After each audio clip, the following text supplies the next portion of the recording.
Bonjour à tous, soyez les bienvenus dans 80 à l'heure. Bonjour ma chère Valentine. Bonjour mon cher Nicolas. Alors je ne comprends plus parce qu'un coup c'est 90 à l'heure, un coup c'est 80 à l'heure. Que se passe-t-il? Eh bien écoute, je crois que c'est très simple. Il faut de la variété, tu vois, pour changer un petit peu, sinon c'est la routine. Un peu comme dans un couple finalement. Bon, ben sommaire.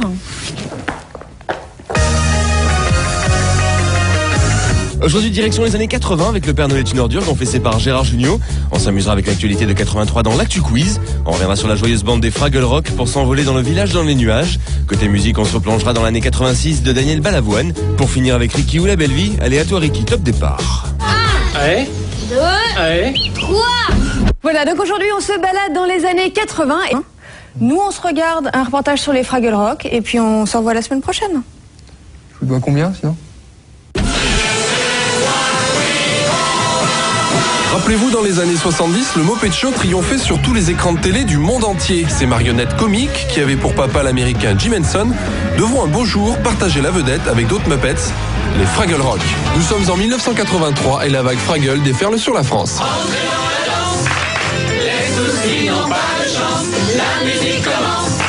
Ces créatures pacifiques aiment la fête et racontent leurs aventures en chansons qui, bien souvent, allez, faut le dire, sont pénibles. Je suis ta chanson. Dans ces épisodes, on pouvait retrouver Matt le voyageur, L'air merveilleux aujourd'hui. Gobo son neveu, Personne ne sait où on va. l'intrépide Maggie qui voit souvent rouge, Béa la poète, Gargouille? Qu'est-ce qui rime avec gargouille? Boober le peureux Avec toi, Wembley. et Wembley sa chemise hawaïenne. Oui. Si les Fraggle vivent tous dans des grottes, ils partagent leur intimité avec de joyeux bâtisseurs, les 12 heures. Constructeurs de tours en substance de radis, ils voient régulièrement leurs ouvrages dévorés par les Fraggle. Quelquefois, ça Et oui, les Fraggle adorent les radis qu'ils vont voler dans le jardin d'un petit royaume jouxtant le rock, celui des Trois Gorgues. Ces géants sont la parfaite synthèse entre l'imbécilité et la mégalomanie. Quelquefois, on se sent bien seul, savez-vous. Tout spécialement lorsque l'on est les souverains de l'univers. Regardez celui-là comme il a l'œil vif. Et si les Fraggle sont des chapardeurs de radis, ils se rendent aussi chez les Gorgues pour y solliciter une décharge. Grande crado germaine, l'omnisciente, ouais. Elle prodigue des conseils bien souvent évidents. Suis mon conseil, petit. Reste ici.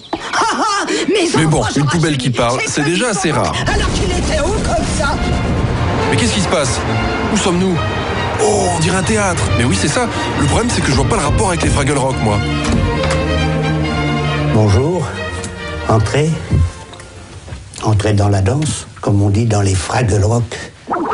Allez, à table. Ça y est, j'y suis. Rappelez-vous, voici Michel Robin, le seul humain de la série Fraggle Rock.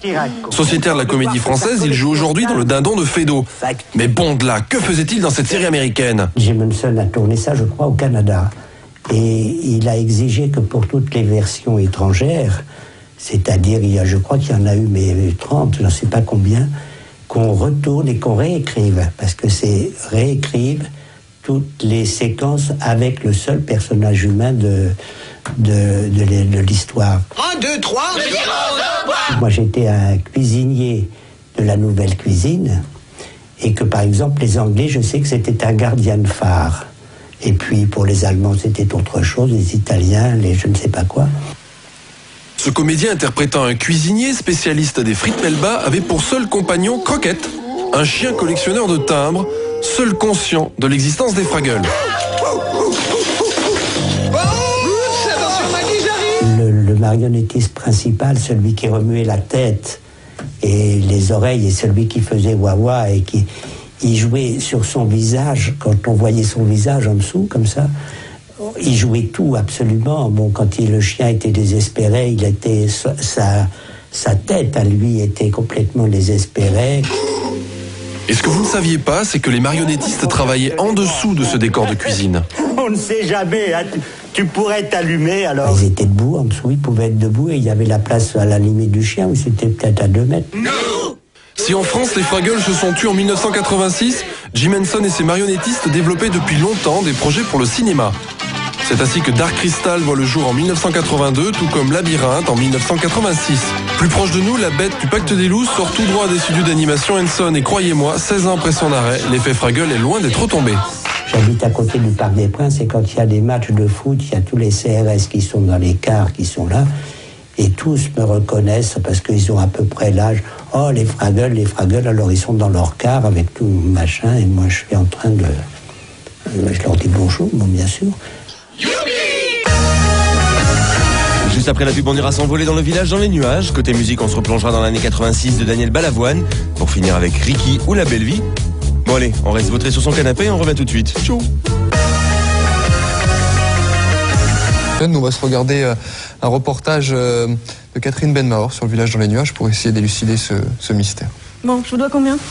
Nous arrivions d'un pays sans lumière, nous naviguions sans but près de la terre quand apparut au détour d'un nuage devant nos yeux un pays bleu. Et oui, c'était en 1983, le village dans les nuages. Souvenez-vous, c'était l'histoire des Abars, de gentils extraterrestres, qui vivaient sur un nuage et qui faisaient la pluie et le beau temps grâce à l'aide de Ding Ding, leur gentil ordinateur.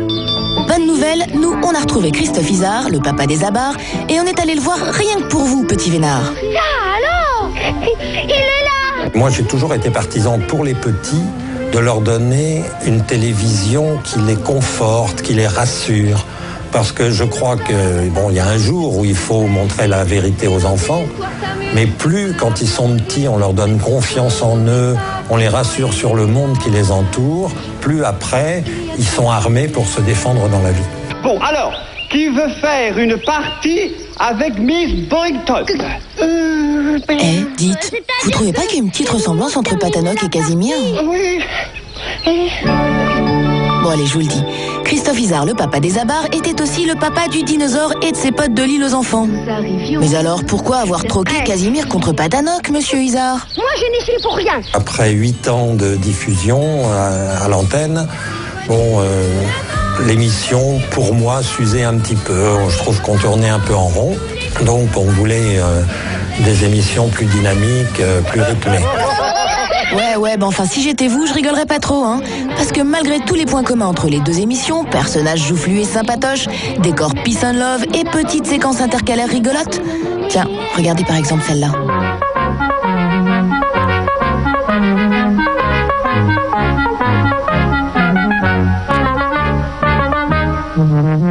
Oui, et bien malgré toutes ces ressemblances, le village dans les nuages a nettement moins cartonné que l'île aux enfants 8 ans plus tôt. Même la chanson du générique a fait un petit bide, écoutez donc. C'est pour te faire rire, si nos histoires t'amusent, tu peux... Eh ouais, c'est sûr que c'était moins accrocheur que ça.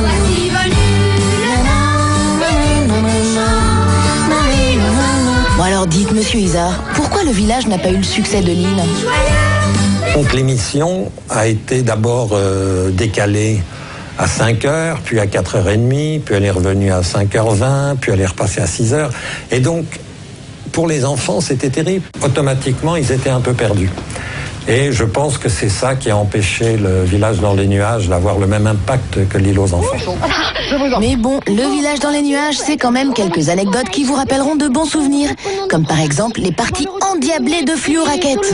De Gladys, d'accord. Allez, attention. Tiens, vous saviez pourquoi les Abars jouent au tennis sans baballe, vous? Là, je dirais que c'est un peu une astuce. Mais quand vous avez des grosses marionnettes qui ont juste la possibilité de voir un tout petit peu à travers la bouche et que vous voulez parler de tennis, bon, le plus simple, c'était d'inventer des balles invisibles parce que comme ça, ils pouvaient faire les mouvements, mais ils ne risquaient pas de rater la balle à chaque fois. Tant pis pour elle.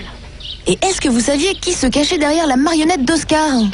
Oscar, c'est lui, là. Eh bien, c'était Yves Brunier, l'homme qui endossait déjà la grosse combinaison orange de Casimir. Eh oui. Eh bien, Nouka, tu as perdu quelque chose. Et le haricot magique, alors, vous vous en souvenez? C'était un haricot géant.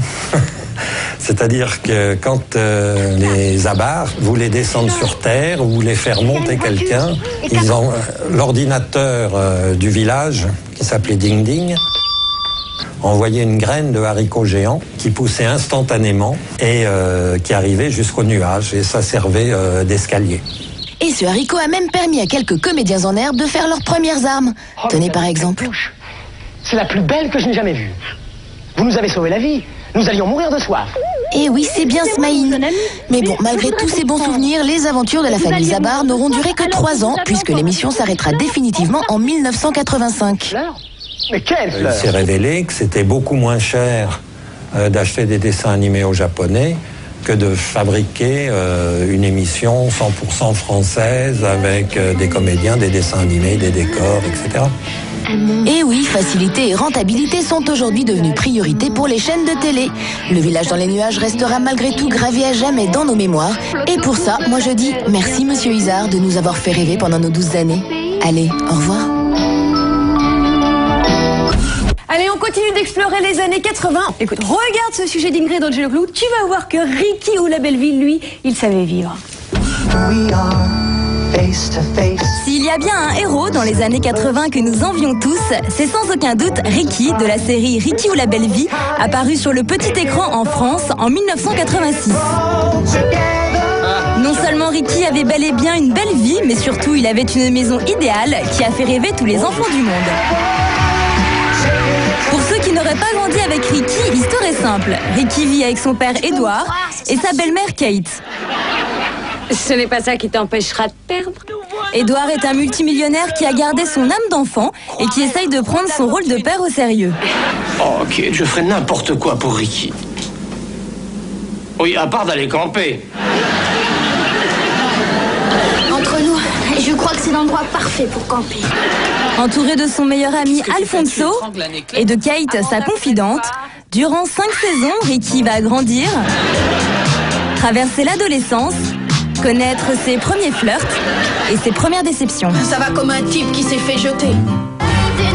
Aujourd'hui, Rick Schroeder est un homme engagé qui lutte contre la violence et pour la réhabilitation des prisonniers. Il apporte son témoignage lors d'une convention républicaine. It's a faith-based prison rehabilitation program, and he is here to share their story of success. Pour toute une génération, Rick Schroeder restera longtemps l'enfant gâté de Ricky ou la belle vie. Pourtant, bien avant ses débuts dans la série, il a prouvé qu'il était un brillant comédien. Il n'a pas encore 9 ans quand il joue dans The Camp, aux côtés de Faye Dunaway, rôle pour lequel il reçoit le Golden Globe du meilleur acteur. On le retrouve par la suite à l'affiche dans d'autres séries B. 1, 2, 3. En 1982, il commence la série Silver Spoon, titre original de Ricky ou la belle vie, et en l'espace de 4 ans, Ricky devient une star. Mais Ricky souffre de son image de blondinet premier de la classe, et son agent lui conseille alors d'écourter son prénom. En prenant le surnom de Rick, l'acteur obtient enfin des rôles d'adulte et tourne dans des séries B à la télévision mais aussi au cinéma. On a pu également l'apercevoir plus récemment dans USS Alabama. Malgré tout, le public continue de le considérer comme le petit Ricky. New York Police District Blue casse définitivement son image en 1998. Dans la série, il y tient le rôle de Danny, jeune détective et partenaire d'Andy. Grâce à sa prestation, sa cote de popularité remonte en flèche. En 2001, Rick quitte New York Police District Blue pour se consacrer au cinéma, mais aussi parce qu'il n'a pas oublié les valeurs de la famille que lui avait inculqué son père fictif. Aujourd'hui, à l'âge de 33 ans, Rick est marié et père de 4 enfants et vit heureux avec sa famille dans un ranch dans le Colorado. Quant aux autres personnages de la série Silver Spoon, leur avenir n'a pas été aussi doré que celui de Rick. Joel Higgins, le papa de Ricky, aura fait un passage express en télévision et au cinéma. On a pu le voir notamment dans Threesome. Avant de rejoindre la famille des Stratton, Erin Gray, alias Kate, a eu son moment de gloire dans la série Buck Rogers en 1978, où elle protège la Terre. Par la suite, l'actrice n'apparaîtra que très rarement, le temps de quelques séries B. Quant à Alfonso Ribeiro, le meilleur ami de Ricky, il s'est essayé à la musique sans grand succès. Là où vous avez tous pu le revoir, c'est aux côtés de Will Smith dans la série Le Prince de Bel-Air. Et oui, souvenez-vous, c'était lui le cousin rival, Carlton Banks. Tu sais, tout le monde a sa vision. Enfin, ce qui rend aussi mythique cette série, ce sont les happy end, où Edward Stratton donne ses précieux conseils à Ricky et la morale qu'il tire des différentes épreuves de la vie. On avait pu le penser. Il y a un mot pour décrire ce phénomène. C'est lequel? La vie. Et tu sais ce qui m'a plu surtout? Quoi? C'est qu'on était tous les deux. Aujourd'hui, le grand Ricky a bien retenu les leçons de son papa. There are right and wrong choices in life, and we each bear their consequences individually and together. Et voilà, malheureusement, 80 à l'heure, Nico, c'est terminé pour aujourd'hui. Ce qui est bien, c'est que dans cette émission, on n'en fait jamais trop. On se retrouve demain donc avec un florilège du meilleur des années 90. Regardez le programme et rendez-vous demain, c'est là. À jeudi. À jeudi, bye bye. Demain, c'est mercredi. On se retrouve jeudi pour parcourir les meilleurs des années 90. On se replongera en pleine Bruelmania. On reviendra sur Cyrano de Bergerac. On se téléportera dans Côte Quantum. Laurent Cabrol nous rappellera les marches de la gloire. Et on finira avec Hélène et les garçons. Tout ça, c'est dès jeudi. Alors bonne soirée. Ciao.